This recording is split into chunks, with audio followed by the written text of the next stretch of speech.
Salut Internet, salut tout le monde, salut les jeunes pousses, j'espère que vous allez bien. Je voulais faire cette petite vidéo très rapidement pour vous parler de quelque chose qui vraiment me tient à cœur, que j'aimerais que vous mettiez en place dans votre vie pour avoir une vie inspirante, pour avoir une vie où vous vous sentez bien, une vie où vous vous sentez ancré en vous-même, une vie vraiment, voilà, vous êtes ici. Alors, quelle est l'habitude que j'ai envie de partager avec vous aujourd'hui? C'est tout simplement l'habitude de lire et l'habitude de lire des livres inspirants. Vous savez, il y a beaucoup de types de livres. Il y a les livres de développement personnel, il y a les livres, il y a les bandes dessinées, il y a les livres de fiction, tout ce qui va être science-fiction, heroic fantasy, etc. Je vais éternuer? Non, ça va. Parce que en fait, moi, j'éternue avec le soleil. Et là, il y a le soleil qui se lève. C'est pour ça. Il y a plein de types de livres différents. Il y a des livres qui vont vous inspirer.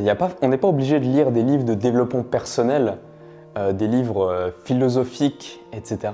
pour être inspiré. Il y a des livres extraordinaires comme L'Alchimiste de Paulo Coelho, qui sont des livres extraordinaires. C'est des voyages initiatiques en fait, tout simplement. C'est-à-dire qu'on suit l'évolution d'un personnage tout au long de l'histoire. On suit l'évolution de ce personnage dans sa vie. On voit ses aventures, on voit comment il évolue. On voit sa réflexion, son chemin de pensée, etc. Et il y a les livres, on va dire, plus théoriques, vraiment des livres qui sont là pour vous apprendre quelque chose, mais pas de manière subtile à travers une histoire, un peu comme l'autre livre que j'ai terminé il n'y a pas longtemps, c'est « Ta deuxième vie commence quand tu comprends que tu n'en as qu'une ». Si je ne me trompe pas sur le titre, je suis plus sûr là, j'ai un doute, mais je crois que c'est ça. Et donc, dans ce livre-là, il y a plein de clés de développement personnel, il y a énormément de clés de développement personnel, mais elles sont disséminées dans une histoire qui permet aussi de parfois mieux les comprendre parce qu'on va s'identifier aux personnages, etc. Et puis il y a des livres comme celui-là, le pouvoir du moment présent.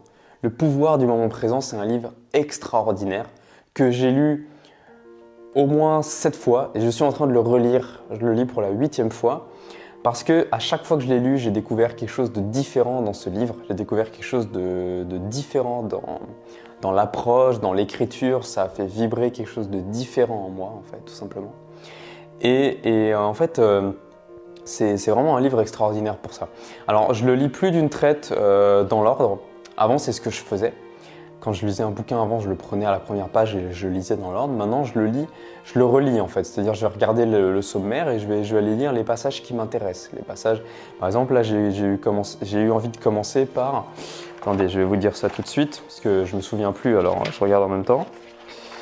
J'ai eu envie de commencer, ouais, bah, c'est sur l'ego, je crois, c'est quelque chose comme ça. Bon, bref. C'est pour parler de la négativité et de l'ego. En fait, qu'on ne vit pas assez dans l'instant présent. Et c'est pas un bouquin que je lis rapidement, c'est un bouquin que je lis lentement en fait, pour comprendre et intégrer en moi chaque parole, chaque mot en fait, tout simplement.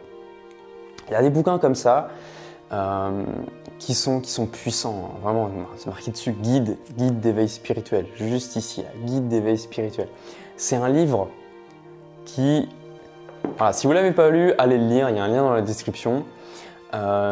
Pour aller l'acheter, normalement il doit être disponible sur Amazon maintenant. Je vous recommande pas forcément de tout acheter sur Amazon. L'avantage d'Amazon, c'est que c'est abordable, il livre rapidement, mais si vous avez un libraire à côté de chez vous qui est ouvert pendant ce confinement, allez là-bas. Moi j'ai pris l'habitude d'acheter sur Amazon parce que souvent j'ai acheté quand je suis au travail et j'ai l'idée d'acheter le bouquin tout de suite, donc je vais l'acheter ou en fait j'aime bien poser l'action tout de suite, sinon après j'oublie. Et donc, il y a vraiment des bouquins comme ça, c'est pour revenir au message de cette vidéo. Il y a vraiment des bouquins comme ça qui vont changer votre vie. C'est pour ça que c'est important de lire pour moi des livres de développement personnel. Alors, je vais faire une autre vidéo, mais pour ça, j'ai besoin de votre avis. J'ai besoin que vous me disiez dans les commentaires si ça vous intéresse cette vidéo. J'aimerais faire une vidéo où je vous présente les bouquins qui ont changé ma vie et les bouquins que je vous conseille de lire. Par exemple, 5 ou 6 livres que je vous conseille de lire qui ont changé ma vie et qui peuvent vous apporter énormément dans votre vie si vous les lisez également. Donc voilà, dites-moi dans les commentaires si ça vous intéresse et vous pouvez aussi mettre plein de pouces en l'air, comme ça je saurai que cette vidéo vous a plu et je saurai que vous avez envie que je fasse cette vidéo. Donc voilà les amis, vous pouvez également me dire dans le même commentaire si vous avez un bouquin à l'heure actuelle, un livre comme celui-là qui a littéralement changé votre vie. Moi, ce livre-là, quand je l'ai lu pour la première fois, ça a changé ma vie. Ça a changé ma vie pour le meilleur. Et je regrette presque de l'avoir pas lu avant, en fait. Je regrette pas de l'avoir lu. Je regrette pas qu'on m'ait regardé bizarrement quand je disais que je lisais un livre de développement personnel qui s'appelait Le pouvoir du moment présent. Parce que c'est un bouquin vraiment extraordinaire. Pour avoir fait Vipassana, donc qui est une retraite de méditation de 10 jours dans le silence, on est vraiment connecté à nous-mêmes dans cette méditation de Vipassana, dans cette expérience. Et on est seul dans le silence, on médite de 4 h du matin à 21 h le soir. Et on nous apprend l'équanimité. Le but de cette méditation, c'est de développer l'équanimité. Alors l'équanimité, qu'est-ce que c'est?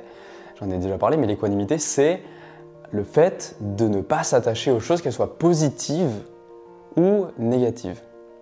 Voilà. Et donc quand elles sont positives, si on s'y attache trop et qu'elles disparaissent, on va être triste parce qu'on va perdre quelque chose de positif dans notre vie, donc on va souffrir. Et si elles sont négatives, on va avoir envie qu'elles disparaissent, qu'elles soient plus dans notre vie. Sauf qu'elles seront encore là, parce que la vie est dure. Et donc on va souffrir. C'est exactement ce qui se passe avec notre mental, notre ego. Notre mental s'attache toujours au passé, notre mental s'attache toujours au futur.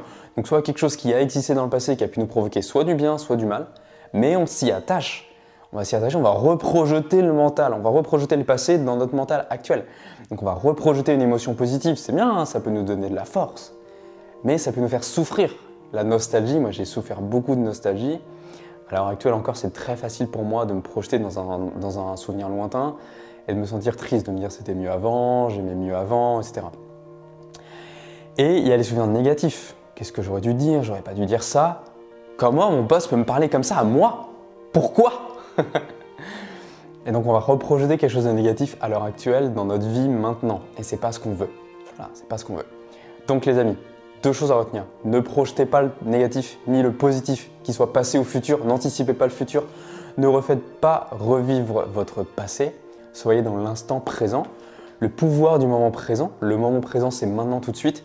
D'ailleurs, je vous ai déjà demandé plein de choses dans les commentaires, mais pareil, vous pouvez me dire ce que vous voulez dans les commentaires. J'adore vous lire, même si je ne réponds pas forcément. J'essaie de répondre au maximum, mais même si je ne réponds pas, je vous lis tous. Dites-moi si vous voulez que je fasse un résumé, que je parle plus de spiritualité sur cette chaîne. Voilà. Je ne sais pas si je peux faire un sondage. Peut-être que je mettrai un sondage. Voilà. Les amis, je vous laisse là. Je vous souhaite de passer une excellente journée. Prenez soin de vous. Prenez soin de votre alimentation. C'était Alex. Mangez et vivez en conscience. Salut les amis.